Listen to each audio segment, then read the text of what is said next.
डोळे उघडून जी प्रेम करते तिला मैत्रीण म्हणतात. डोळे वटारून जी प्रेम करते तिला बायको म्हणतात. डोळे मिटेपर्यंत जी प्रेम करते तिला आई म्हणतात.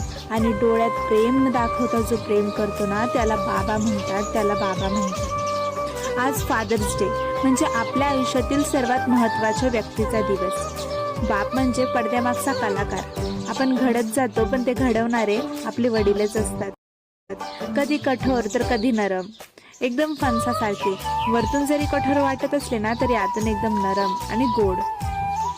आपला जर एखाद्या स्पर्धेत नंबर आला ना तर पापी देणारी आपली आई असते, पण सगळीकडे पेढे वाटत फिरणारे मात्र आपले बाबाच असतात. कधी जर एखाद्या परीक्षेमध्ये एखाद्या स्पर्धेमध्ये अपयश जरी आले ना तरी ऐसे बडे बडे शहरों में छोटी मोठी बातें तो होती ही रहती है असे म्हणत डोळ्यातले पाणी पुसणारे देखील आपले बाबाच असतात.